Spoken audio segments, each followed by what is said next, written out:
My name is Bevan Shields. I'm the editor of the Herald. I really love when we get together in person with our subscribers. To be honest, we don't do it enough, and we've got some plans next year to make sure we do more of it, because I think it's a wonderful thing, and we used to do a lot of it, but we all think we need to do it a little bit more, so watch this space on that one. But thank you for being here. Thank you for your ongoing support as well for the Herald and our journalism. Tonight, over about an hour, a little bit longer, you'll hear from four experts here with me who will break down, what the hell is going on in the US at the moment and what it all, what it all means for Australia. So I think you know them, but let me introduce you anyway. Tonight we're joined by the Herald's international and political editor, Peter Hartcher, who has recently returned from 3 months reporting in the US. The Herald's senior writer and columnist, Jacqueline Maley, Dr. Michael Green, who's the chief executive of the United States Study Centre, who also served on the staff of the National Security Council at the White House for 4 years between 2001 and 2005. And finally, Jared Mondschein, the Director of Research at the United States Study Centre. So look, we'll have a discussion for about an hour. I think it will be spirited. There will be some disagreements, hopefully. Feel free to, clap and laugh, and maybe preferably not boo, but feel free to be involved.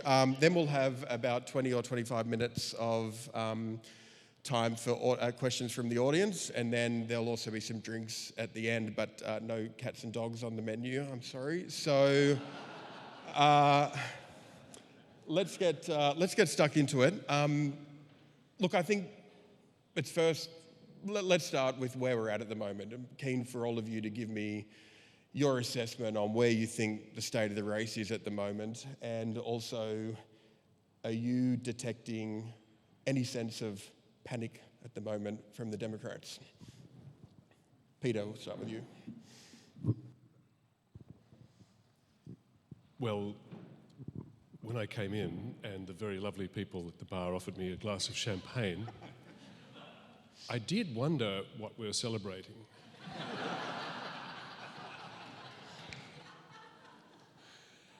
But then I realised we have to celebrate democracy while we still have it. That when they say in the US that democracy is on the ballot, it sort of trips off the tongue now, and we're all accustomed to the phrase. But it really is a terrifying prospect that, as Donald Trump himself said just a couple of months ago, this will be the last time you ever have to vote, he said. He said it himself, so we have to take it seriously, I think. So I think we have to celebrate democracy in the US so long as we have it, because the larger picture here is whether and how liberty survives on the planet. And if the centre falls out of the system, what happens to the rest of us? It really is a special moment. And generally, in an American election, it's kind of like a free entertainment for the whole planet. It always has been, right? Everywhere you go around the world, everybody wants to talk about it, the latest gossip, and speculate on it, which is terrific. It's like a public good that the American taxpayers inadvertently contribute to the global entertainment industry. But it's always been about 1 part policy to 4 parts political pageantry for us foreigners. This time I think it's different. This time I think it's about 4 parts really hard meaning and about maybe just 1 part political pageantry just to keep us laughing along. The cats and dogs, for example. I expect you to do better next time, Bevan. Try. Good, thank you. So I think that's how large the stakes are. Please feel free if anybody wants to disagree with me. Bevan's courting disagreement here. Where things stand, well, who's going to win, people ask all the time. Well, my response to that is, have you got a coin in your pocket? Because just toss it. And anybody telling you definitively an answer is just making it up, because there is no objectively, analytically robust system for supporting that at the moment. But again, if anybody would like to disagree, feel very free. Bevan would actually prefer to see a bit of biffo here. Have we got a photographer on hand, Bevan? Have I covered that, or have I missed? Yep, no, that's excellent. Michael, where do you think the race is at? Well, first of all, thank you for partnering with us. Working with the Sydney Morning Herald is a great treat. And since you've invited the audience to clap or boo, I have to start by saying you have particularly distinguished-looking readers at the Sydney Morning Herald. And I consider myself and my wife and my kids among them. Particularly my 17-year-old son, who's a voracious reader and quizzes me all the time on Peter Hartcher's column. He's not here, though, so you're okay. I have thoughts on the state of democracy we might come back to, but let me just talk about the state of the race. It's as clear as mud. The betting markets in Las Vegas are saying Trump. The vibe on Wall Street is Trump. Analytically, that's meaningless, but fun, or not, depending on your perspective. The numbers tell us that in the 7 swing states, there are 270 electoral college votes needed to win. Big states like California, New York, Texas are not in play. There's 7 states that are in play. And then there's 1 district in Nebraska. In those swing states, the margin of error is about 3.5%. So the pollsters can't tell you if they're right. And the race is, in almost all the polls, well within that margin and very, very close. So it is, for all intents and purposes, a dead heat. You can tell what the campaigns think will matter, though. And maybe I'll end with that. So Kamala Harris is focusing on women.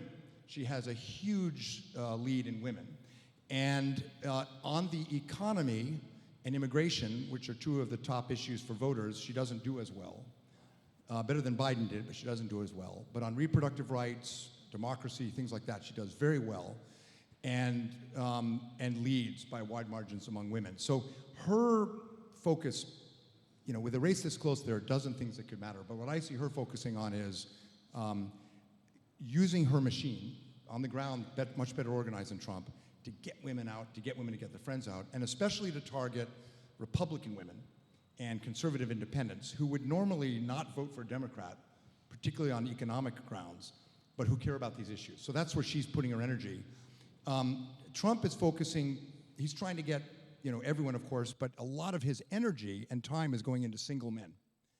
And interestingly, and disturbingly for the Democrats, he is doing much better among single men who are African American, union members, Hispanic, Latinos, than any Republican candidate in a long time, because his message is somehow resonating. It's the flip side of her success with women, so it's a real gender divide in the campaign strategies. So that's why he is going on fishing podcasts or saying these sort of, these speeches in Madison Square Garden in New York. Donald Trump is hated in New York City and he has no chance of winning New York State. But if he appears in Madison Square Garden, it gets wide play. So she's playing a ground game, he's playing an air game. Big themes that he's throwing at the wall to see if men will vote. I think he has a bigger problem probably because it's trying to get people who don't reliably vote. We don't have compulsory voting, and single men are actually one of the less reliable groups. Whereas she has a ground game and knows who she has to get. So structurally, she has a bit of advantage in the way her campaign is organized.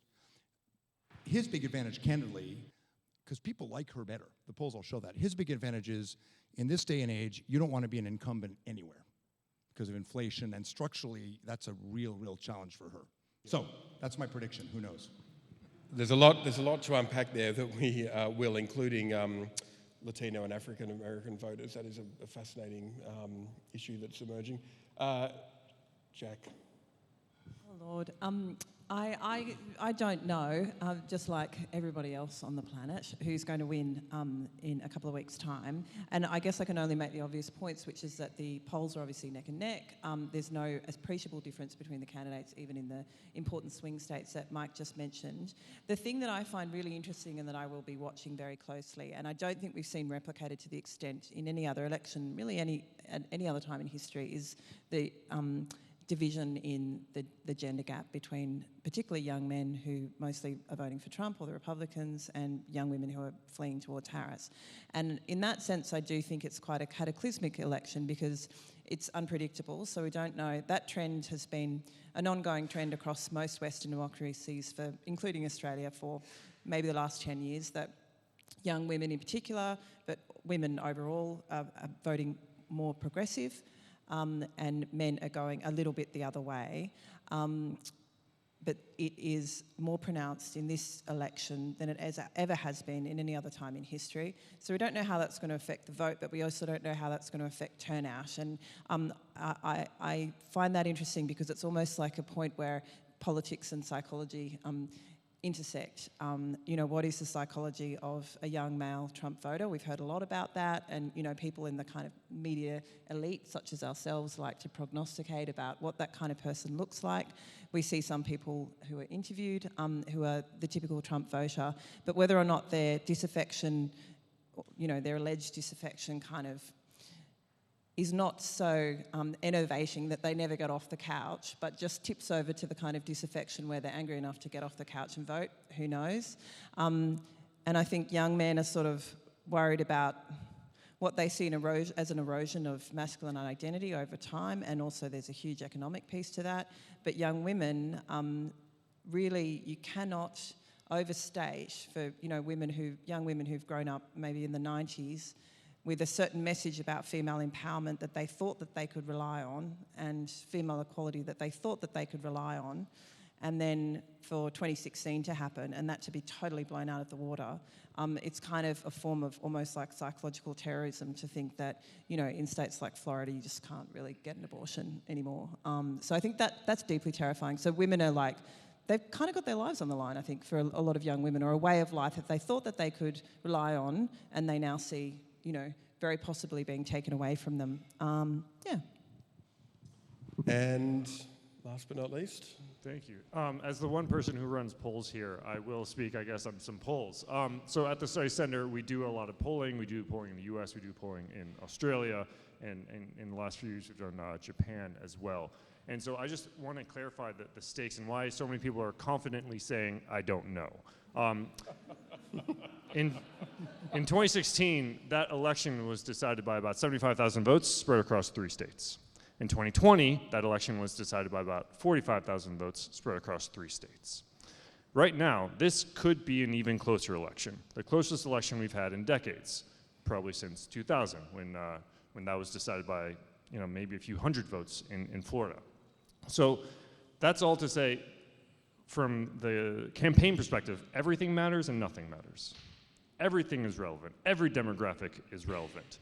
But everything is upside down. It's really hard to know what is the most important. But I couldn't agree more with what Peter said, in that anyone telling you they know exactly who's going to win is lying to you. Because right now we have 2 competing dynamics in the polling world, looking at the polling numbers. Since 2022, since abortion was overturned, or the law of the land of Roe v. Wade was overturned, Democrats have overperformed basically every single election that has taken place. Special elections, the midterms, everything. The Democrats have overperformed. Remember that red wave in the midterms we heard about? That was a red trickle. That was the Roe v. Wade decision. Ironically, the best thing that ever happened to the Democrats, because it energized their base better than ever before. At the same time, on the other side of the ticket, you have Donald Trump, who overperforms every single election he's ever in.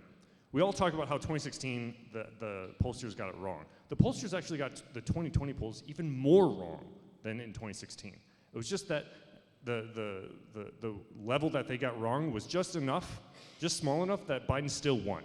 But he was supposed to win a number of states by 8, 9 points that he ended up winning by like 1 or 2. And that's not because there are shy Trump voters. I don't know if folks are Trump voters or have friends who are Trump voters, or like myself who have family who have Trump voters, but they are not shy whatsoever. No, the issue is we don't know who actually comes to the ballot box. Donald Trump, time and time again, brings people to the ballot box, again, because we don't have compulsory voting, who we don't expect to see. They never show up otherwise. They don't show up during the midterms when he's president. They don't show up during the midterms when he's not president. They only show up when he's on the ballot box. So right now, that's why it's so hard to tell, because, like I said, the Democrats have been overperforming the last 2 years, but Donald Trump has been overperforming the last 2 elections. So it's so hard to figure out exactly who's going to win at this point. Peter, you, as I said, you've been in the US for 3 months. What did you observe there? What did you see that the rest of us stuck back here in Australia haven't and probably need to know? Well, first of all, a correction. Second, some credit to you. The correction is I was only there for 2 months. It felt like 3 months. Yeah, thanks.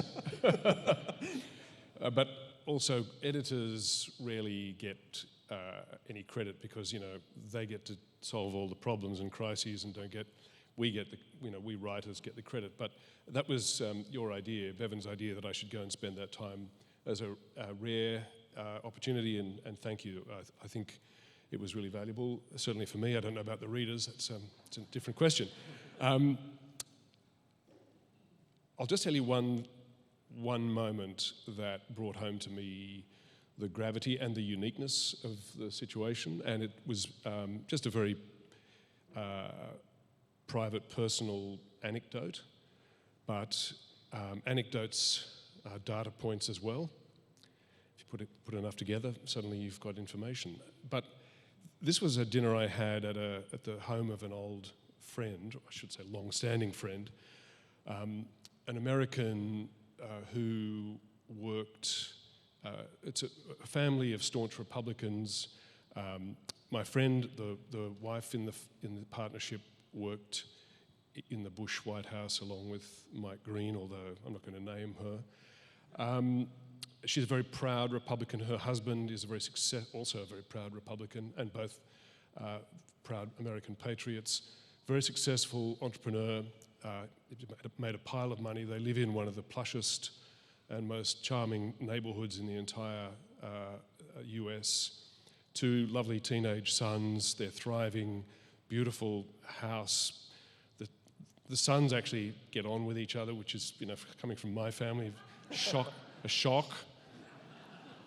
When we arrived, one of the sons was playing the piano and the other one's playing the drums, and they're jamming together. And it's like this. It's a sort of idyllic picture of what a successful upper middle class American family should look like. Over dinner, and it happens. This is not a unique moment where people say, if so-and-so wins the election, I'm leaving the country. I remember when, if Howard wins the next election, left people would say, I'm going to move to New Zealand. Well, they never do, right? I think they just try to demonstrate the depth of their feeling, but they never actually follow through. But my friend said, sotto voce, halfway through dinner, she said, we've been exploring our family history, and we've discovered we've got some ties to Portugal, and we've applied for Portuguese passports because we really, I thought I would never say this, but we really fear what the aftermath of this election could be. We're thinking of taking the kids, uprooting everything and leaving. That brought home to me just how serious it is, and the underlying concern and fear that runs through the place that people don't wear on their T-shirts every day on the street. It is a good point. There's so much focus at the moment, understandably so, on the election itself and election day and the result. Has there been enough attention and analysis on what happens, regardless of who wins, what happens next? You asking me? Yep. I don't think so. Polling tells us that, and Jared will no doubt have more specifics, but the polling tells us that most Americans are concerned about the post-election phase. Generally, the concern is that Trump loses and calls out, his mad mob militias and all the rest of it. But when I spoke to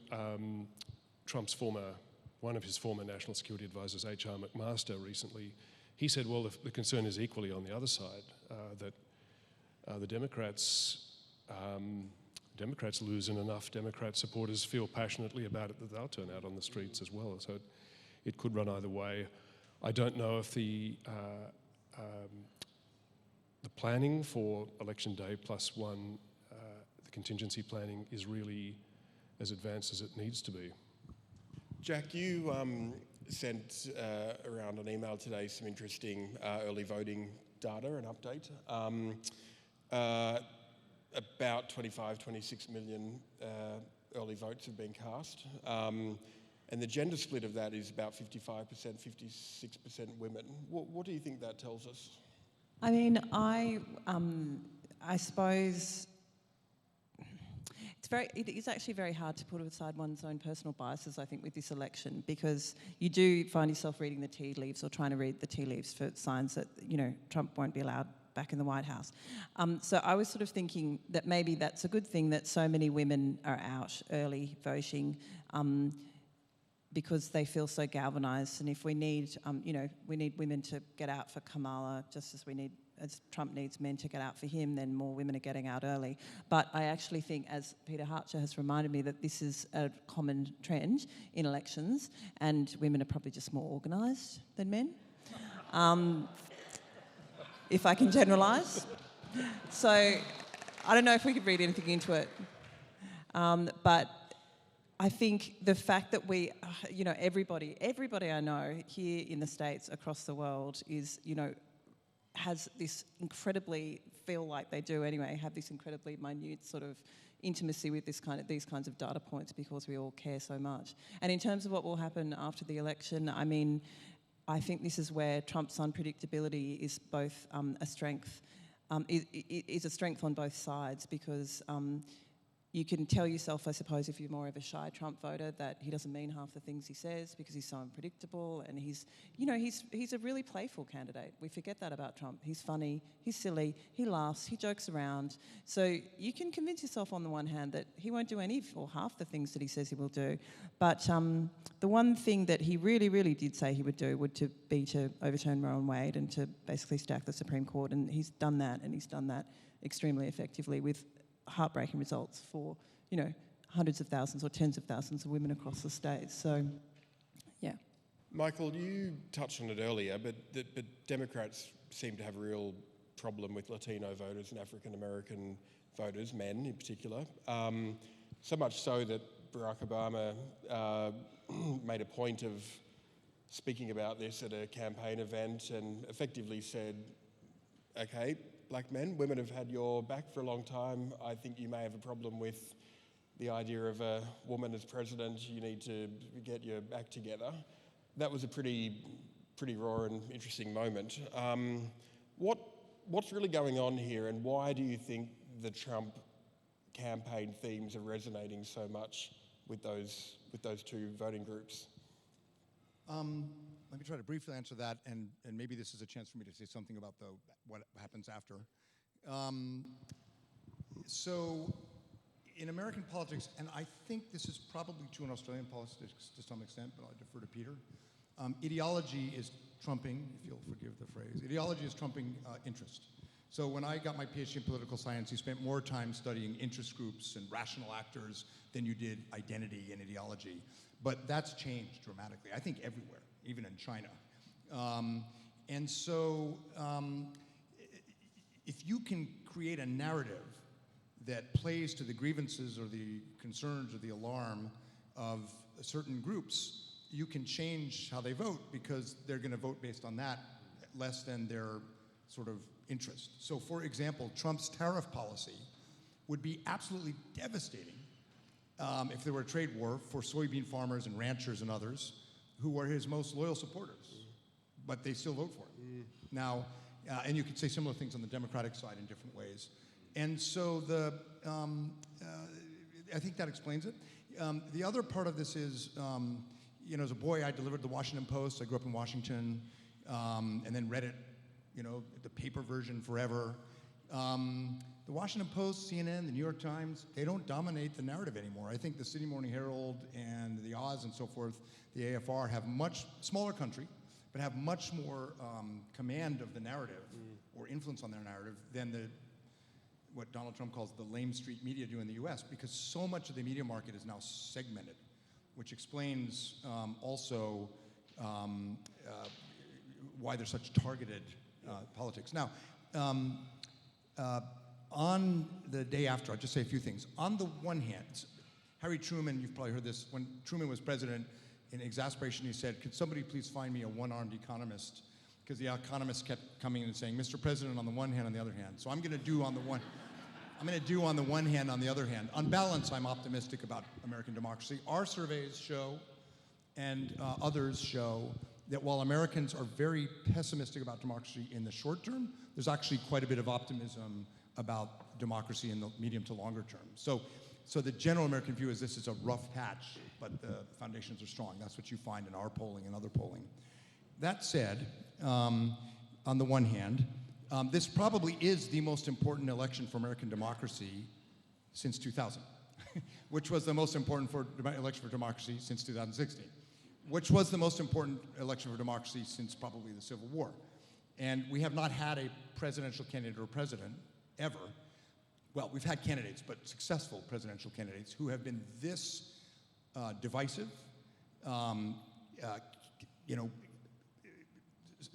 reckless with the national interest, Trump's own former chief of staff yesterday came out and said he's basically thinks like a fascist. So that's all unprecedented and worrying. On the other hand, as Jacqueline said, a lot of stuff comes out of Donald Trump, if you're following the news from all ends. And he is famously undisciplined, and he's an entertainer. So it's a 24-hour news cycle, whatever plays. So it's not good, but you have to take that into account. The checks and balances in the US system were designed by the founders because they didn't want a king and they didn't trust institutions. Americans don't trust institutions the way Australians do. I've discovered since leading an institution in Australia that Americans respect institutional leaders more than Australians do, the tall poppy and all that. But the whole system politically and in the Constitution was set up to check the power of the executive. So Trump can't pass a budget without the House of Representatives, which has the constitutional power. He can't get his cabinet in place without the Senate confirming them. We should talk about the House and Senate. Those are also quite close. But in some ways it doesn't matter, because within the Republican ranks, particularly in the Senate, while people campaign under Trump's banner as Republicans because they have to, the majority of Republicans in the Senate don't respect him. Their models are John McCain and Ronald Reagan, but they can't say that publicly. So to give you one example of what this means in practice, in 2018, Donald Trump said, I will withdraw troops from Korea someday. And the Congress passed an amendment saying that you cannot spend any of the defense budget to withdraw troops without congressional approval. That amendment was introduced and pushed through by Republicans who many of whom I know, who said Ronald Reagan would never have tolerated this, privately. So there's a lot of these checks and balances. And one of the other things on the other hand side is, since January 2020, the FBI and Homeland Security has visited thousands of people who are involved. And they are absolutely ready in the way they weren't in 2020. And remember, it's a Democratic Party in power. And so I think that should temper some of the concern. But as Peter's pointed out, a lot of this is unprecedented. On balance, I'm optimistic, but we are in new territory. Now, during tonight, I'm going to do some sort of short and sharp rapid-fire questions, then we'll return to the more substantial discussion points. But I recognise I'm trying to probably achieve the impossible in restricting academics and journalists to one-sentence answers, but we'll give it a go. So, Vice Presidents, J.D. Vance, right pick, wrong pick?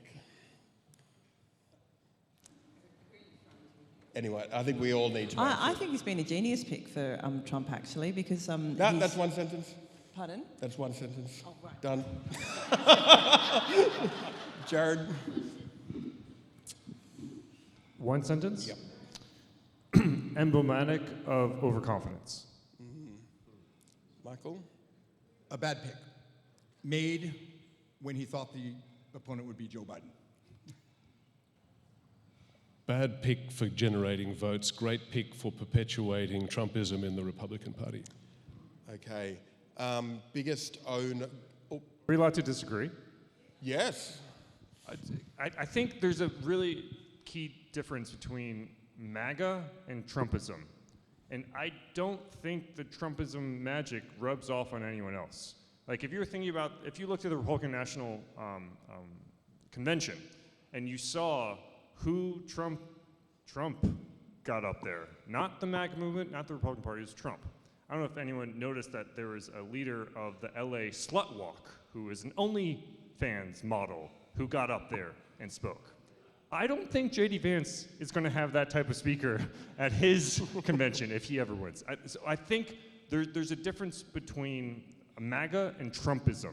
And to be honest, I don't see anyone being able to carry the torch of Trumpism, but maybe MAGAism. Okay, now Jack, because I rudely cut you off, you get 2 sentences on this one.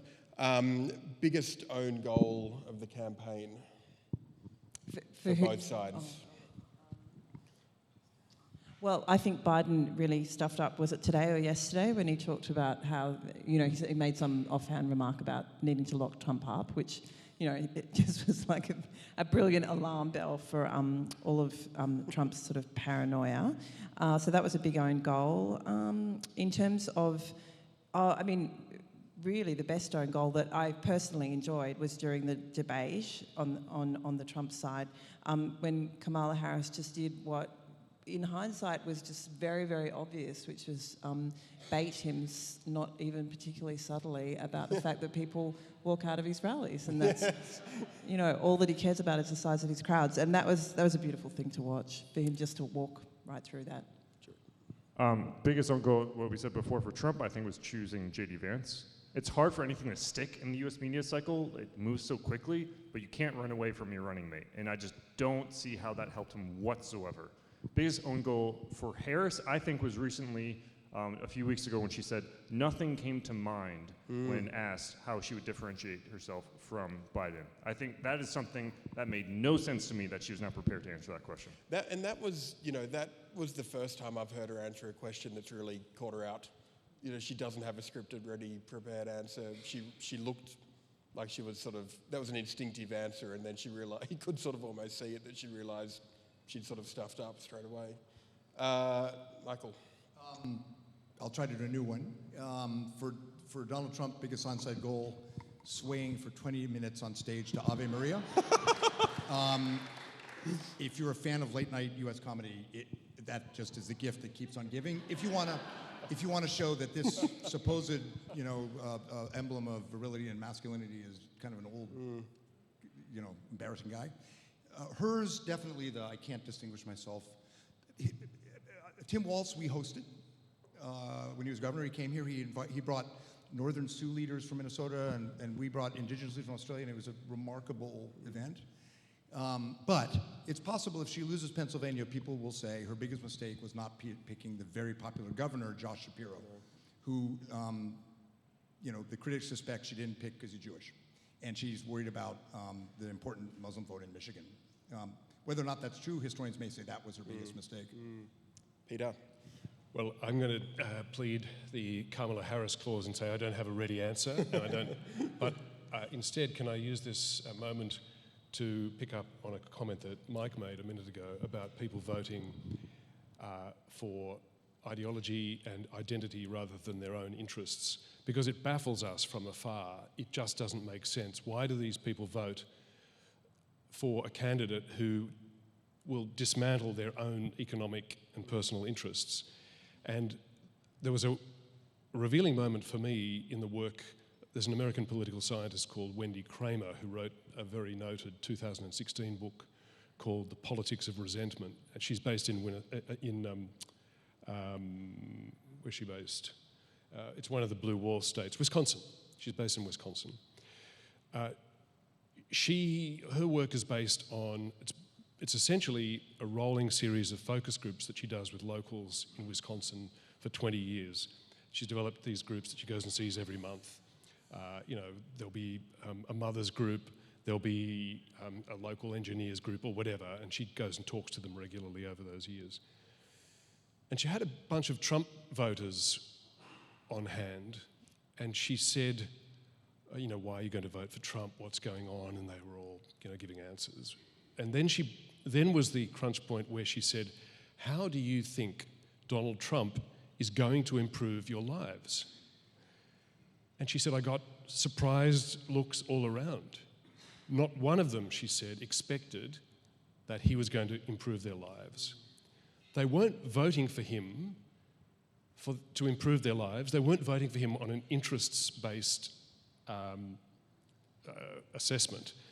They were voting for him because they were so angry and resentful about being betrayed and left behind by the big cities and the so-called elites that they just wanted somebody who would express for them their anger, disrupt the system, damage their enemies.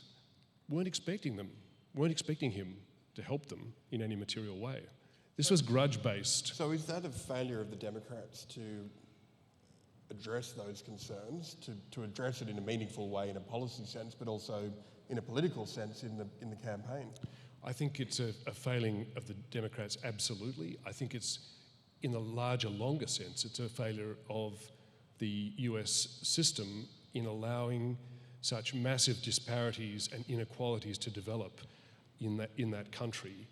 We have a lot of inequalities here. The inequalities in the US are shocking by contrast. And it's, that same political scientist, Kathy Kramer, says, she has a phrase, she says there is a rural sensibility, which really she means there's this enormous resentment of the people in the country against the big cities, but it's also, the poor against the rich, and however you want to cut it, just a deep and abiding sense of inequality so that the American dream, here's another quick anecdote to illustrate the state of the American dream. Jim Messina was the campaign director for Barack Obama, and when he was running the campaign to get Obama re-elected, he told me this story. He said, I went to see Obama and I said to him, listen, boss, you can't use this phrase, American dream, anymore. He said, Obama didn't want to hear this because he loved to talk about the American dream all the time. And I said, you can't use it because nobody believes it anymore. That was 2012. And according to him, according to the Democrat leading the re-election of Obama, the American dream was sufficiently dead that it was actually a point loser to speak about. And I think that really strikes at the hopelessness and despair that has struck so many communities that have just given up on the system, and therefore they're prepared to vote for a presidential candidate who they don't expect to improve it, just to express their anger, and maybe he's going to bugger it up, but they don't think it can get any worse. That might be a little, you want some disagreement? Yes. That's a little too dystopian. It is true in parts of West Virginia, in parts of Western Kentucky, in parts of California even, there are pockets that have been left behind. And the vote in 2016, 20, and 24 is small town and rural America against cities.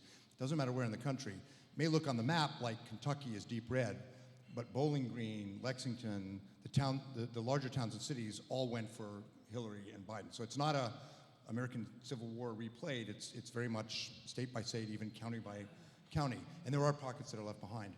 But Americans also express a lot of optimism. The productivity of the U.S. economy is off the charts compared to the rest of the world. You look at OECD statistics of productivity, and everybody's like this or going down, and the U.S. is like this. Unemployment is low, energy self-sufficiency, entrepreneurship, absolutely unparalleled. So Peter is right that the resentment fuels this because there is the Gini coefficient, the gap has grown, but I wouldn't want to leave on the table the idea that it's this sort of dystopian world where people are walking around, arming themselves for Armageddon. There's a lot, anyone who's traveled across the US will know this. The Democrats' mistake was they let San Francisco and New York basically dominate the narratives too much. And they didn't do enough to support the Tim Walzes, because there aren't as many Tim Walzes out there as there used to be. And now they're recovering, because that's how democracy works. But they did make a strategic error, as did establishment Republicans, who depended too much on sort of, the Chamber of Commerce and the Wall Street crowd. So both sides are now, this is a process of, like American politics has been for 200 plus years, of painful reinvention and figuring things out for the parties. Let's talk about Kamala Harris, and I think I'm happy to turn it over to you guys to discuss between yourselves. But I think a sort of threshold question is, do you think she'd actually be a good president? I mean, it's almost at the point where, for a lot of people, that's not even relevant, is it? I think that, you've got to look at it in a very pragmatic way. So who would be a better president? I don't think there's any contest there. I also think that we underestimate her experience, her toughness, her intelligence, or maybe we don't underestimate it, but we don't give her enough credit for it when people say, well, okay, the other guy's bad, but who is this chick anyway?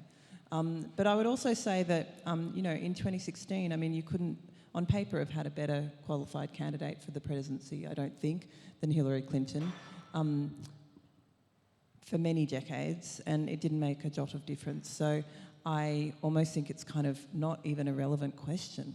And, going to what Peter was saying, I don't think it's a completely dystopian view that he represented. I think it is indicative of the fact that probably a lot of Americans have realised there's a huge disconnect between the government and the government's ability to affect their living circumstances. And you can talk about economic data, and you can look at the charts or the graphs that show that, inflation's actually pretty good in the US, or it's moderating better in the US than it is in other parts of the OECD or other parts of the world. And, as we kept hearing when Biden was still the candidate, unemployment was down, there'd been a huge job surge and all of that, and it doesn't make any difference when you think about the lived experiences of so many Americans who can't afford a house, who can no longer afford to support a family on one wage, let alone two. Can I take a step? Please. To me, it depends how you define a good presidency. When I've done the polling, Barack Obama is very popular, not just with Democrats, but also in Australia. And I would ask, what are the two major legislative accomplishments of the Obama administration? Obamacare and? Exactly. That's 8 years. I can't name two major legislative accomplishments. Whereas you look at Biden and what he's accomplished, shift in science, Bipartisan Infrastructure Act, IRA, you name it, insulin affordable. You can name all these things. I'm not saying Biden's a better president, but he's been able to pass a lot more legislation. And the question is why? What's the magic sauce? And I think in America we have a really bad habit, in my view, of electing outsiders who think that they can come into the Oval Office and the sheer power of their personality will convince Congress to get all their legislation passed. Didn't work for Obama. Definitely didn't work for Trump and Infrastructure Week, which was 4 years long. Didn't work for Clinton for a while. I think there's something to be said about having that inside experience. And, Biden came into the Oval Office with nearly half a century of experience. He knew how to work with Congress. Who's another president who was able to pass that much legislation? Johnson. What did Johnson come into the Oval Office with, right? So right now it's still an open question how much Harris has learned as vice president. She's not an outsider. She's definitely been an insider for some time, but has she learned off? In my view, I think she's learned politically quite a lot. You look at anyone and ask anyone who covered her 2019 presidential campaign compared to now, and they will tell you she's clearly learned and grown quite a bit. But has she, in my question, learned from a policy perspective in passing legislation? That's another question altogether. I think she'll be a very competent president. As a prosecutor, she was very successful. for almost 4 years, she's been in the presidential daily briefing, the most sensitive intelligence briefing that Biden gets every day. She knows how dangerous the world is. Her advisors, some of whom I know, say her inner prosecutor has come out as she's looked at Putin and Kim Jong-un and others. So I think she'd be competent and quite good on judging policy. It's a very open question whether she'll be politically successful, because if she wins, she's not actually winning based on a mandate for what she'd do. She's winning based on stopping Donald Trump. And in 4 years, he'll be really old, and if she's running against another Republican, she may end up being a one-term president. I'm not predicting it, we just don't know.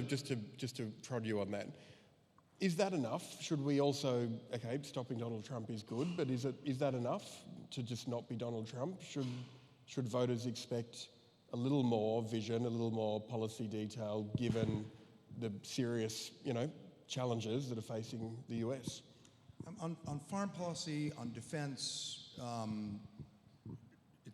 the Biden strategy continues, including things like AUKUS, and which, by the way, would continue with Trump too. We can talk about that. It's a little less clear how much, where she'll use her political capital on the economy. I mean, a lot of what she and Donald Trump are promising would have trouble getting through Congress. So it's a little unclear on the economic side whether she'd be successful. She will probably have an excellent cabinet. People like Gina Raimondo, the current Commerce Secretary, Michelle Flournoy, who we hosted here as Secretary of Defense. She'll have an absolute top-notch cabinet. Kurt Campbell, who Peter knows well, will stay on as Deputy Secretary. So I think he'd be very competent, able to deliver policy. But politically, she hasn't run, she hasn't won in a way that would, she hasn't run in a way that if she wins, she'd have a mandate to do what she's talking about, which may not matter, but politically could be the recipe for a one-term presidency if she's not careful. Yep. Even there is, when Jared was talking about the policy victories, I suppose, under the Biden-Harris administration, we shouldn't forget that under the Biden-Harris administration, the huge failure, I suppose, has been in the surge in illegal immigration, which of course is like the number one or number two issue. So I guess if you're looking at her record and how she might perform, you would have to count that in. This is a really unusual election because both candidates have White House experience. They have both spent nearly 4 years in the White House. And so we know a fair bit about them, how they've behaved, and therefore we can extrapolate how they might behave. A couple of points I'd make. One is we know from that Kamala Harris, like Joe Biden, is somebody who works within the system and doesn't seek to overthrow the system. We know that Donald Trump, from the January 6 experience, continuing to this day, refuses to accept the reality of an election outcome and sought to overturn it through the use of violence. So this goes back to Jacqueline's very first point. Does it really matter? Do you need to do anything more than not be Donald Trump? If you're the candidate who represents the continuity of the system of democracy and respecting democratic outcomes, then there's no choice. It's a lay down misère that she is the better candidate and would be a better president. On the question that Jacqueline just made about her failure, the collective failure of the Biden administration on illegal immigration, of course it's correct. She has shown that she is able to learn from that experience and takes into, if she does win, her next term, a resolve to do something about it and a plan to do something about it. So that's evidence that she's capable of learning and adjusting. The final point I'd make is she's also promised to, whether she can deliver is another question, but she's promised to address the problem that I mentioned a minute ago, which is the glaring inequality, the death of the American dream, the hollowing out of the middle class. She has said, and she's announced a number of tax credits, child tax credit and all the rest of it, but her stated policy aim is this. She said, I want an American worker to be able to support a family holding down one job. So that a single job will pay well enough that a worker can support a family. Now, that's a very un-American concept. It's the harvester judgment. It's the Australian living wage concept. from the Harvester judgment that was the foundation for the Australian industrial relations and wages system from the beginning of federation. That's revolutionary, and if she can deliver on that, it would be an enormous change and improvement, I think, to the living conditions of a lot of American middle-class people. And she says, I want to rebuild the middle class. Well, even if it's just that, that also, I think, would qualify her as a president that is worth electing. I don't get a vote, though, so that's all I get. Unfortunately. Jacqueline's point, I'm voting absentee. My wife's already figured out and sent it off, and I'm looking at the form. And Apologies, by the way, for my phone going berserk. Just Kate McClymott's sending a million texts, so God knows what's developing without me knowing. She's had the Richard White, the WiseTech CEO, has resigned this afternoon, so I'll just say it's about that. So apologies for that flashing up. So let's just go back to a quick, short and sharp one. What do you think is the most potent attack line from each campaign? Well, Trump hasn't really had one. He's using misogynistic language that's, for parts of the MAGA base, really popular, but isn't really scoring points with independents. She's done better in terms of messages that take him down, as Jacqueline said, particularly in the debate when she baited him into rambling about eating dogs and cats and geese. Don't forget geese. That'd probably be the most effective attack line. This is an election which is different, though, because these attack lines don't matter as much. The two sides are so calcified. It's sort of like the Western Front in 1917, that you can have a fantastic attack line and it barely moves the polls. So those matter a bit less than they have in past elections. Got his microphone up, he's itching. Yeah, just to sort of underline that calcified point. The barely functioning candidate of Joe Biden was still getting 47%. The fact that Harris is now equal with Trump means that she, in my view, has energized the base. The Democratic base is more than doubled in terms of the level of Democrats who are excited about this race. Independents moved a little bit as well. Republicans, unsurprisingly, haven't moved at all.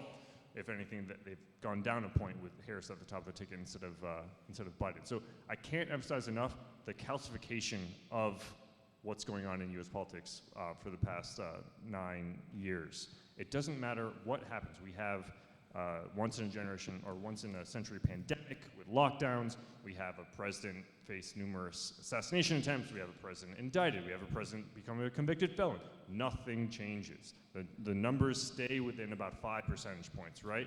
So that tells me that we're in a different era altogether. So attack lines, as Mike said, I don't know if they stick or if they have lasting impact. And I should note as well, when I talked about the slim margins in this vote and the people who are the undecided voters, those undecided voters are not going to be reading about the complex nuance of corporate taxes in specific states, especially Delaware. No, they are low information voters, not stupid voters, low information voters that are busy and don't really care and just want to get on with life.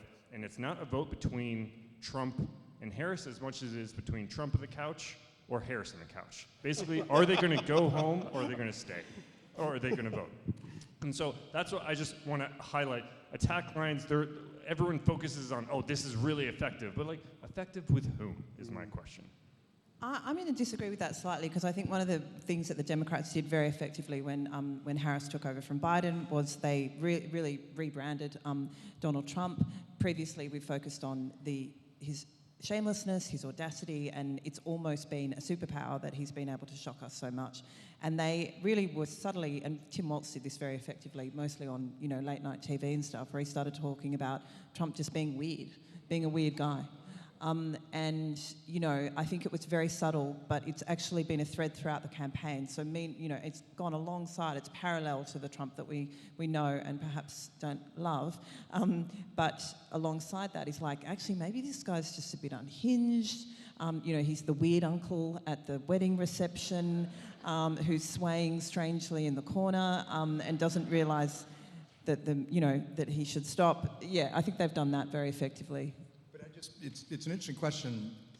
If you are an American politics junkie and look at, for example, the 1964 election where the Republican Barry Goldwater's line was, "In your heart, you know he's right," and Johnson came out with a line, "In your guts, you know he's nuts," and that was it. Mic drop, election over. Reagan had lines like that. George W. Bush did against Gore. The waltzing was effective, but if you're asking about a one-liner, it's the Western Front. It's really hard to get into the other guy's trenches and make progress. So on that exact theme, I'm going to slightly rephrase your question, if I may, Bevan. Go for it. Not the most effective attack lines, but the ones that made me laugh most. I got a laugh out of Donald Trump trying to do to Kamala Harris what he did to Barack Obama, to play up his foreignness, to play up the doubts about whether she's an authentic American. You know, he used to talk about Barack Hussein Obama, and he tried the same thing with Kamala Harris by saying, Kamala Harris? Where's Harris even come from? I don't know. Where'd she even get that from? I don't know. Is that your Trump administration? Yeah, I've been practicing. Just making sure. Because I just thought it was pretty funny, because presumably Kamala Harris knows where it came from, and probably her dad knows where it came from, and I just thought it was so bizarrely ineffectual and pointless, and it was just funny. And as for the one from the other candidate that got me laughing was when they had their debate. So this is Kamala Harris against Donald Trump, where she said, Trump doesn't understand what ordinary Americans are living through, doesn't understand their difficulties. Here's a man who inherited $400 million and declared bankruptcy 6 times. Yep. Can I just underline one point? I'd highly recommend you look at Donald Trump's approval rating in America. It has not budged more than 4 points in either direction. It's basically 43, 44, sometimes as much as 49, which is where he's at now. So it's gone up, right? But that's the thing. There's just not a lot of fluctuation. So we've probably got 5 more minutes before we move to audience questions. There's probably 2 themes I want to cover. One, I think we should talk about the media. Peter, what role has Rupert Murdoch played in this election? How has it differed to some 2016 in particular? Well, Rupert, of course, gets credit through creating the Fox network, creating a platform that enabled the political surfacing of Donald Trump in the first place. So let's give him credit. Great Aussie export. When American friends have said to me in the past, I'm so sorry that this guy Donald Trump is president, and all the horrible things he's doing to the world, I would say to them, look, it's not you're not personally liable, because if you were liable for Donald Trump, I'd have to take responsibility for Rupert Murdoch, and I'm buggered if I'm going to do that. In this election, Fox remains sort of fervently pro-Trump. What was the specific What role he has played in particular? Has he stayed out of it? Well, he's personally, as far as we can tell, stayed out of it, but Fox News continues, and it outrates the more pro-Democrat cable networks. It's been an essential message conveyor for him and his campaign, and it's difficult to imagine him sustaining a campaign as effectively as he has without Fox News. Thank you, Uncle Rupert. Sorry to put you on the hop here, but do you know the proportion of Republican voters, likely Republican voters, who Fox is their primary news source? The vast majority. Yep. But I think it's really important to note that Fox News was not always in the tank for Trump. 3 years ago, let's not forget News Corp put on the cover of the New York Post, "The Future," instead of DeSantis, right? I think Murdoch wanted to move away from Trump as much as possible, because the challenge with Trump is that once you're in his corner and you start supporting his policies, then you get in many times screwed because he changes his policies. And all of a sudden, you're trying to be loyal, but you're left in the lurch because he's moved somewhere else, right? This is, again, why Trump is a unique political phenomenon that does not, to me, show long-term impact. And that's another reason why I don't think the Murdochs love Trump that much. They wanted some consistency and continuity, and DeSantis provides far more of that, just not the charisma.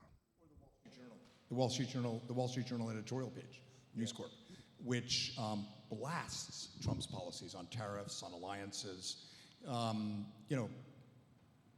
Those writers, the New York Post and so forth, they would like a more traditional conservative, but Trump's who they've got, so they're sort of in a pickle. Jack, have you noticed from consuming news media, do you think the media has learned some lessons of 2016, how 2016 was covered, how to cover Trump, that they are using this time, or do you think it's substantially the same approach? I mean, I think that, yeah, in the sense that everybody's fearful and second-guessing themselves, yes, because, and it goes to all of us not wanting to really make any predictions, and you see that across the board. I think the really interesting development that's happened, very much since 2016 and since 2020 is the atomization that we were talking about before, and the fact that the mainstream media like us is not so important or influential. So you've seen Kamala Harris did, what I was interested and surprised to learn is the second most popular podcast in America, which has something like 1 million downloads a week or something. No, I say, second only to yours. No, Joe Rogan's the first one, and Trump, I think, we've just heard that he's going to do Joe Rogan, so I assume that Kamala will be offered it and probably take it up as well.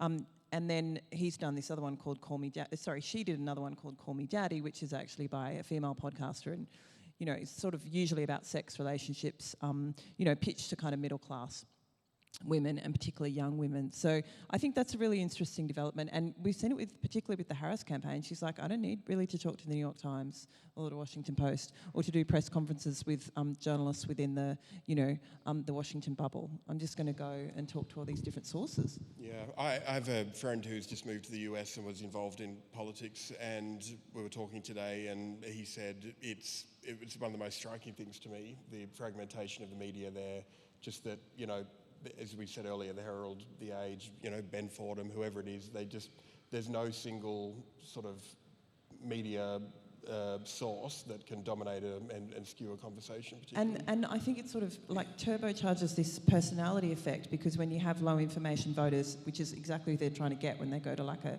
podcast that's the equivalent of, I don't know, Chat 10 Looks 3 or something like that, similar demographic, and they're not going to be grilled on policy or their record. They're going to be asked much softer or more personality-based questions. Yep. But it is really reinforced by the fact that the undecided voters in the swing states are low information voters. I mean, if you haven't made up your mind about Trump and Harris by now, Yep. You're not paying attention. So Yep. That's the other reason. It's not like all Americans are only doing fishing podcasts. It's that the undecided voters in these 7 swing states are low information voters who don't care what the New York Times or CNN or even Fox. I mean, a lot of them get their news from YouTube or just Facebook. Just on that point, and we'll have to be really quick here because we'll move to audience questions next, but just on that point of if you haven't made your mind up, sort of where are you, and there'd be very few people who are in that position. If that is the case, when do you think, Michael, the die was cast here? When do you think the election was probably decided? At what point? I'm not sure what you mean. You mean because it isn't? If people are basically locked in on their choices? I mean, they're locked in, and so it's going to be, as Jared said, tens of thousands of voters who are still undecided. Or, Republican women who've never voted for a Democrat making the switch, and she's working hard on that. She's gotten scores of Republicans to come out and say Trump is a bad choice, or these single men who, so it'll be election day, okay, in all likelihood. I don't think there's anything structurally that's already decided it, because we don't have compulsory voting, of course.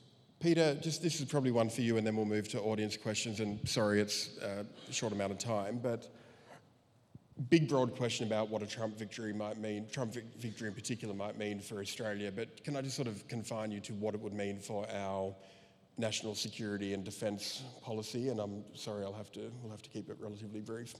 Sure. Well, the defining difference between the US and China is that the US operates a system of alliances of more than 40 countries. China has no true allies other than North Korea, but they're busy trying to put together this new grouping, which goes by all sorts of names, but the shortest is the CRINCS, which is the acronym for China, Russia, Iran, North Korea. Now, that's interesting, and they're trying to put it together, and it's kind of happening. But the critical point is this, that differentiation completely dissolves if the US withdraws or qualifies its alliance commitments. If that structure, of which the US is the centerpiece, dissolves or collapses in some sort of acrimony or uncertainty, then the overwhelming advantage that the system of which we Australia are a part is lost. And at the moment in Australia's history where we face the only really existential threat we've faced since the Japanese problem of World War II, we would suddenly be bereft of the ally around which we have structured our entire system of defense, national security, and war planning. Trump obviously represents a threat to that alliance structure. Kamala Harris represents continuity. Super quick parenthetical. What Peter said is absolutely right. The U.S. alliance system is critical for U.S. interests, for stability, for our allies. Americans agree with that by record numbers. 2/3 to 3/4 of Americans agree with what Peter just said. Although there aren't polls, when I was at CSIS, we did a poll of members of Congress, but that was about 5 years ago. But I think it would still hold. At least 3/4 of the Congress agrees with that. The Congress decides the budget, and the Senate decides who can become, not just Secretary of Defense, but all the way down to Assistant Secretary. So Trump is the most egregious president we've ever had on alliances since these were created after World War II. But the Congress and the public is more solidly behind these alliances because of what they see with Russia and China than ever before. So we're in new territory, but there's a lot of context and checks and balances to also keep in mind. Thank you, Jared. Can I just quickly add two things? One, we've done polling, like I said, in the US and Australia, but one thing that we found really interesting is that, I mentioned before how Australians love Obama. Australians I've seen, and we've all seen, don't love Donald Trump. Shocking, I know. But their views of Trump have remained consistent. Their views of the US alliance have not. Just this year, we polled people we polled a number of times this question, but this year and last year, we asked the same question. If Donald Trump wins the election, would you want to withdraw Australia from the US alliance? Last year, 37% of Australians wanted to withdraw from the US alliance. This year, 26%. That tells me I think Australians can walk and chew gum. And Joe Biden famously says, don't compare me to the almighty, compare me to the other guy. Well, Donald Trump compared to Xi Jinping, that's the other guy, right? And I think in many ways, Xi Jinping is the best thing that ever happened to the US alliance system in Asia. It's not because somehow American politics, as an American, I have to say, I don't think they've gotten better. I don't think our diplomats have become more effective. I think the strategic architecture of the region has completely changed. And in my view, I think Australians can see that there are some structural dynamics that will stay the same no matter what, even if Trump wins. And the way that Trump talks about alliances, I'd also highlight the difference between European alliances and Asian alliances. There's a very key difference. Why does Donald Trump trash NATO so much? And why is it an applause line?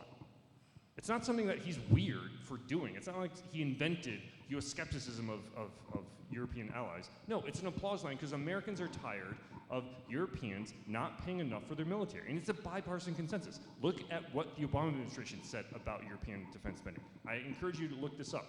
His defense secretary criticized Europe and NATO pretty aggressively because they were just not pulling their fair weight.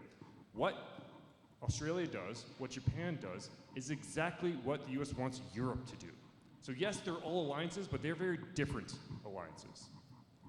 Okay, we are going to go to audience questions, and they're already flying. So just so we can get through as many as we can, I think we'll keep the answers short. If we can keep the questions short, that would be great. And I think we've got a roving mic, so I think this was the first one. Shut up. Hi. In the last election, there was a lot of concern about malicious players like Russians and people in those factories that were churning out terrible stuff, and I haven't heard anybody say much about that, although we know that there were payments to ultra-right radio people that were traced back to Russia. The second part of that is I don't understand how Donald Trump gets away with being this bromance thing with Putin and then calling Kamala Harris a communist. How does that make sense? Who wants to take that? Well, he called her a communist and a fascist. So anything that sticks, you know. When I was in college, it was still the Cold War, and I ran our college radio station, and we used to get a weekly reel-to-reel set of tapes from Moscow World News. And, you know, being wise guy college kids, we'd play it with a laugh track in the background. But it said, you know, there are lynchings in America, racism's terrible, white people are being left behind by the East Coast elite. It was the same stuff, just happened to be reel to reel. Putin's a KGB guy. I worked for John McCain's campaign, and George Bush said he met Putin and looked in his eyes and saw his soul. And John McCain said, I looked in Putin's eyes and saw 3 letters, K, G, and B. And the campaign kept saying, you can't say that, but he loved it. But it's true. I mean, this is a KGB, you know, thing, and it's definitely happening. It's probably, it'd be fairly low on my list of things that might distort or the election. But more of a problem in parts of Europe and elsewhere in the world. It is there for sure, and bad, but not what will decide the election. In my view, I don't know if you agree, Peter. We might take two, maybe have 2 speakers at a time, and we'll answer them collectively. So we might start over here, and then we'll come back to you, sir.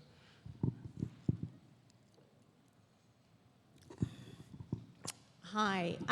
If Trump does lose the election, what do you think the Republican Party will do with him? Will they just drop him like a hot potato? Will they continue the MAGA philosophy?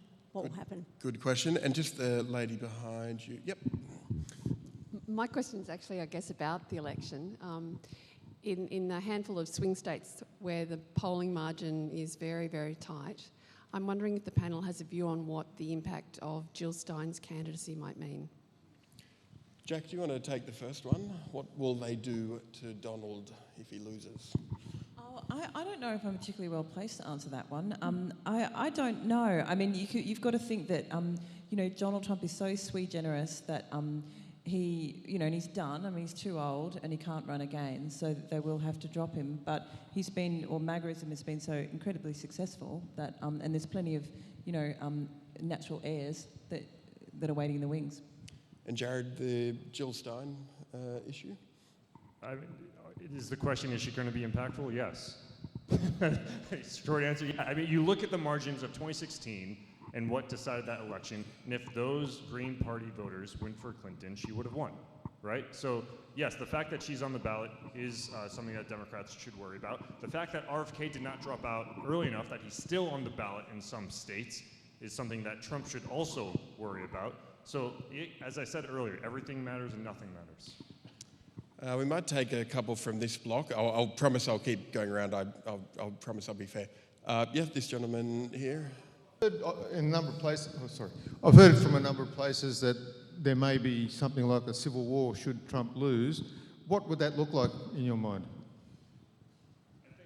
Can I quickly, Mike highlighted this before, it's the Civil War was two regions of America against each other. And the movie that just came out were multiple regions of America going against each other. But America is not divided regionally. There's a whole debate about whether America is even that divided. But also, as Mike said, it's rural versus urban.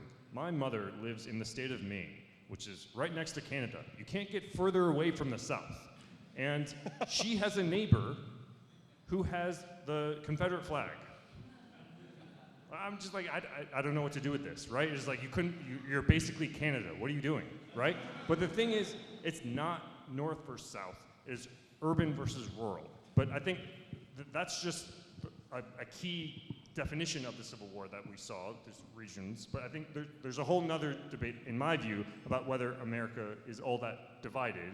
And yes, we're passionate. We're literally founded on a bloody and violent struggle for our government, so we're passionate about it. That shouldn't be surprising. But are we divided enough for another Civil War? I don't think we're Just the gentleman behind the... Can I quickly... yep. I know we're trying to get through, but this is a really important point. The Civil War movie, the idea of Civil War, gets so much attention. So it's not just rural versus urban America. Ask any American you know in Sydney, and their family will be like mine and Jared's. We all have relatives who are either Trump or Harris. And what am I going to do? I'm going to pick up a gun and fight my sister? So it's now, this is one reason why a lot of people are so angry at Trump, because he created this divisiveness even within families. So it's incredibly, the scenario where, what is it, Texas and California choose the same side? Even that is a little... So it's corrosive, it's divisive, but it's down to families and stuff. So it's socially stressful, but it's not the recipe for a civil war. I'd like to thank the panel for all their insights tonight. Every time I think about the US electoral system, I say thank you for the Electoral Commission in Australia. Do you think we can get from November the 5th to certification of the president without actually getting to a settled result that everyone can live with? Because there's so many steps in between. There's counties, there's states, there's electors. Do you think we can actually get to a point without having a massive argument like we did last time? Yeah, Peter, do you want to take that one? Without paying a what was the last phrase? Just repeat that final... The last phrase, without paying a what?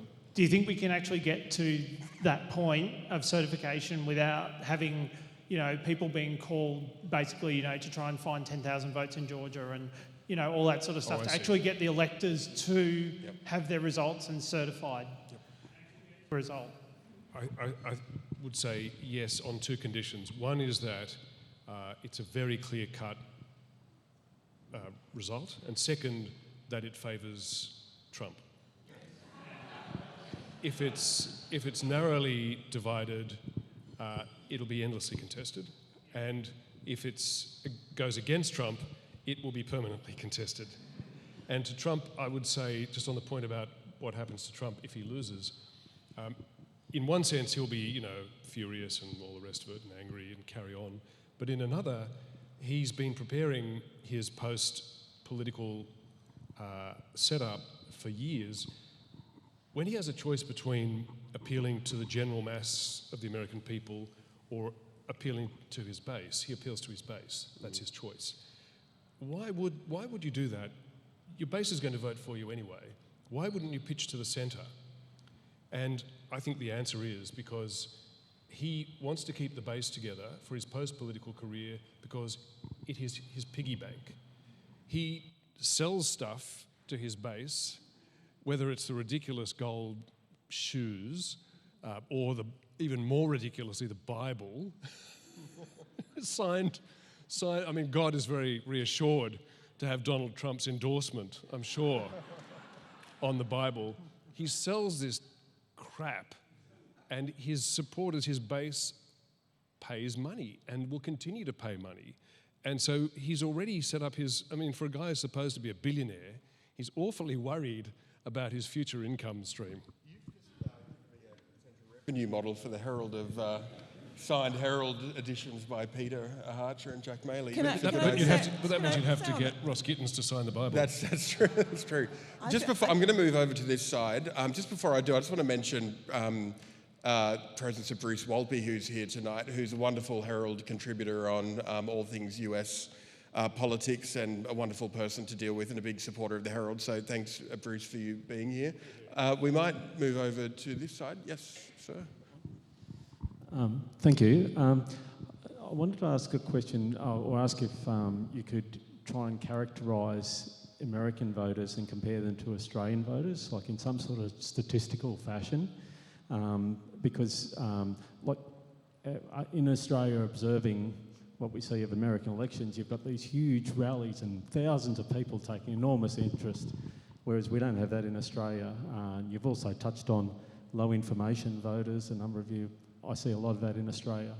So I'm just wondering how Australian voters compare to American voters.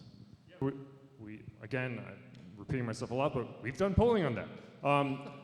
We polled Americans and Australians, and there's basic political science methods for finding your political ideology on a scale, and we found, and this is in 2019, so again, given calcification, I don't think things have changed too much, at least in the US they haven't, but we found that 90% of coalition voters, 90%, are more progressive than your median Trump voter. 90%. If you looked at the map, and again, just go on our website, polling in the era of Trump in 2019, we published this, and you can see a chart where you can see a lot more overlap with Hillary Clinton voters and coalition voters than you can with coalition and Trump. Significantly more overlap. We'll come back to this block here. This gentleman here, and there's two at the back as well. Thank you. I'm an expat Australian who lives in Canada, you know. And thank you to the Sydney Morning Herald for organising this event when I happen to be in Sydney. But mentioning Canada, in any of the information about Kamala Harris, it's never mentioned she spent several years living in Canada.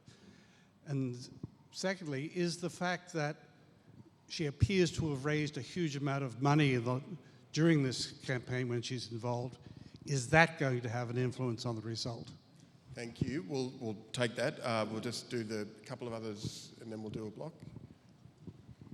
I'd just like your opinion on the proprietor of the LA Times prohibiting the editorial board from endorsing a candidate this election. I wouldn't mind answering that one.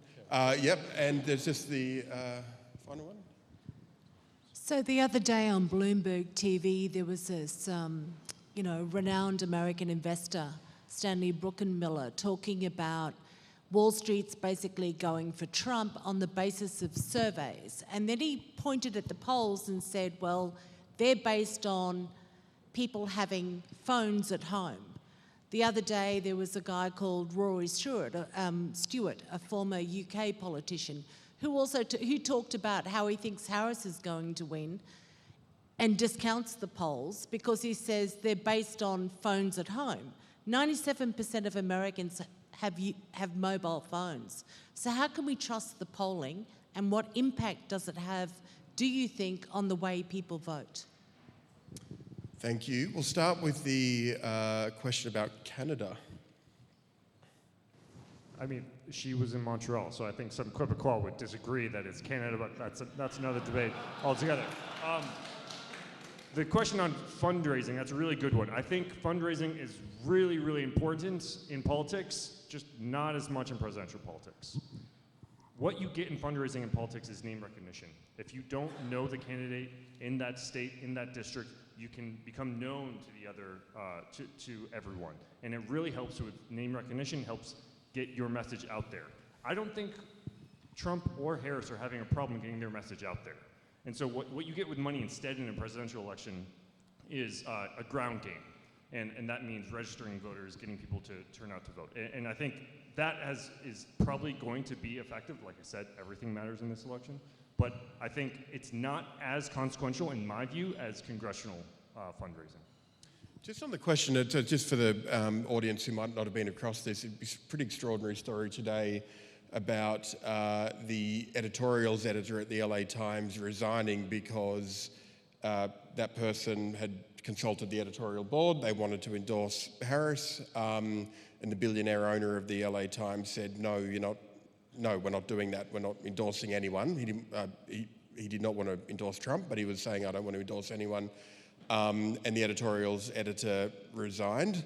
I know sometimes with subscribers there's some sort of skepticism about the Nine ownership of the Herald, and some people worry that Peter Costello would get on the phone and tell us what to write or what not to write. That never happened. But I have to say, if that scenario happened here, I'd resign too as editor. And the sort of the bigger question there is why more people at the LA Times haven't resigned, to be honest, because that's I think a worrying development and one to watch. Moguls can be good for media, that's the truth. Newspapers, Washington Post is looking at new ownership. There's obviously other high-profile examples in the US.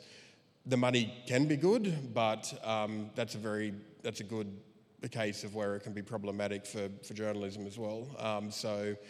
If I was in that position, I would have 100% resigned as well, and I'm surprised more haven't. And just the third question, which, yes, thank you. Sorry, I'm talking a lot. Last one, it's mixed modal. You don't just use phones. So I don't know, I didn't see that Bloomberg hit, but you don't just rely on phones for polling. We work with YouGov, which does online polling, but if you want to work in some districts, like if I, for example, wanted a lot of polling on the Northern Territory, which is relevant to US issues. Actually, if I want a statistically significant sample of the Northern Territory, I'd have to pay a lot more because I'd have to move to phones in addition to online polling because not enough people use their computers for YouGov type polling. So I don't think the polls are off depending on which polls you're looking for. Just look at 538, which does a great job of grading the polls and seeing which ones are more reliable. And also, as we all know from here, national polls are completely inconsequential to this election. Look at the swing state polls. And sorry, your head was obscured, Bill. Bill Wyman is also sitting next to Bruce, who's also a Herald contributor, so thank you. Good to see you too. Okay, we might come back to this side. This gentleman was in the first lot, and then this gentleman as well.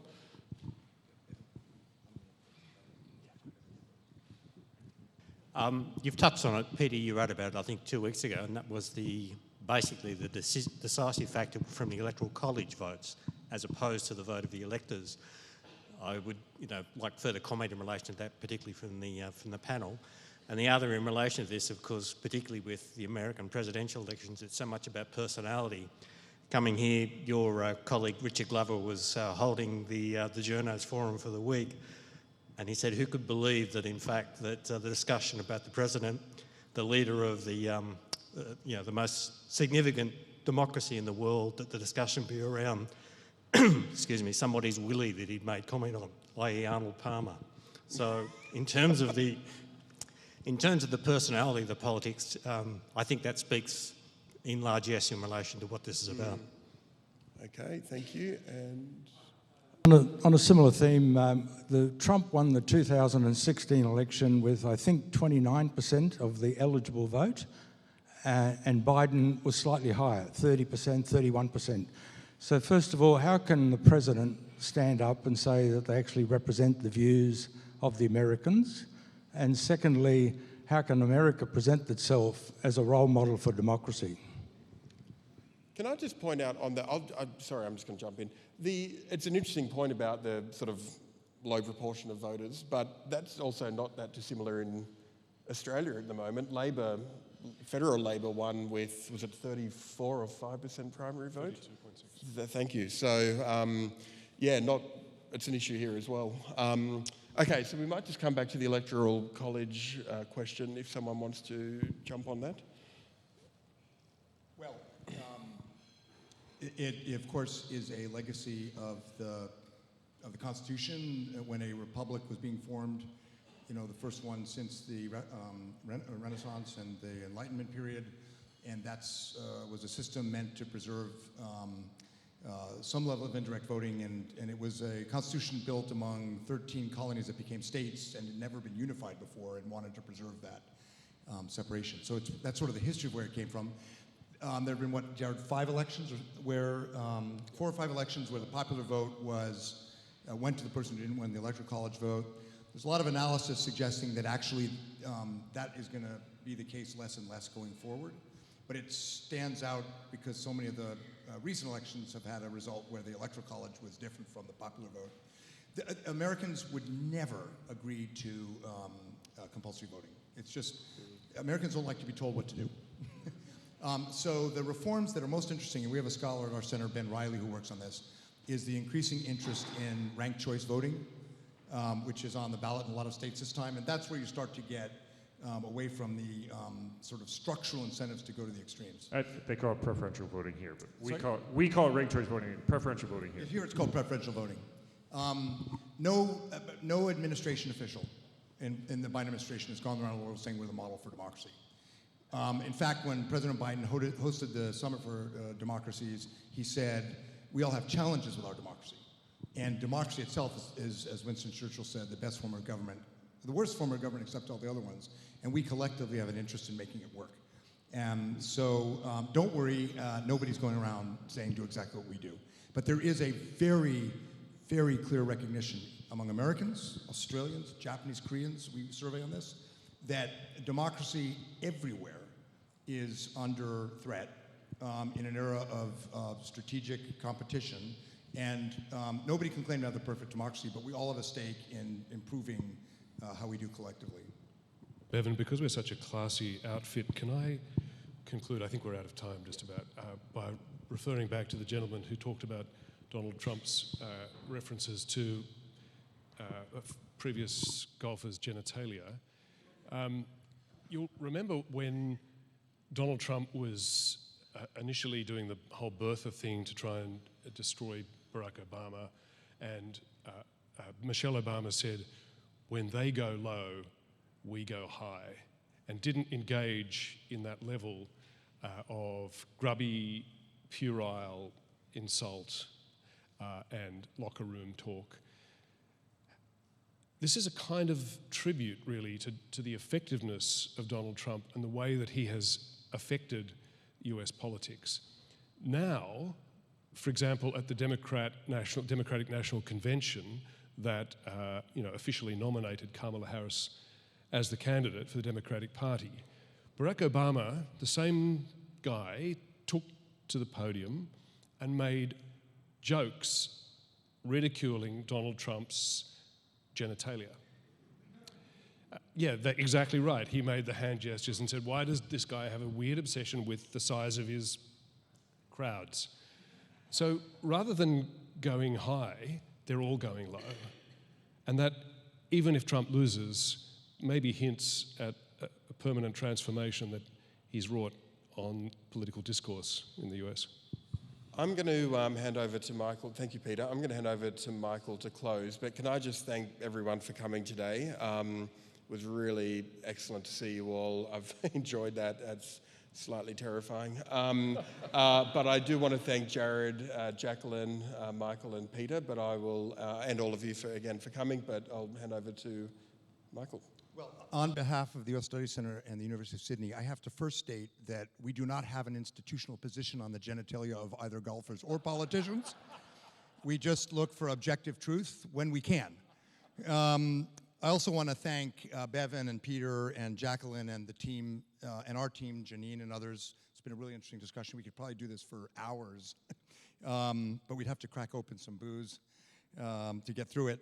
And then just a quick product placement. We have our annual conference 20 November at the Fullerton Hotel. You can get information on our website. We've invited 4 people who have worked in Republican administrations, including Trump, and could very possibly be in senior positions if he wins, and a comparable number of Democrats who've worked for Obama and Biden and will very possibly be in senior positions if Harris wins. And then we have Dennis Richardson, prominent Australians, Peter Hartcher, and a group of Japanese politicians and scholars to make sense of the election, primarily what it means for Australia and the Indo-Pacific. I encourage you to come. I think what you'll find is when you get this bipartisan group of Americans on the stage, they love Australia. And the commitment to the alliance and the relationship is extremely strong. And you'll find some disagreements, but you'll find we've mostly focused on the differences. You'll probably find there's more commonality on policy than differences, actually, among the senior people who would likely go in. But you can judge for yourself. Encourage you to come. It's called the Sydney International Strategy Forum. Bruce will be there, an all-star cast, November 20. But thank you very much to you and your team. It's been a great discussion. We have a reception, I think? Good. So you can quiz us more over glasses of wine. Thank you.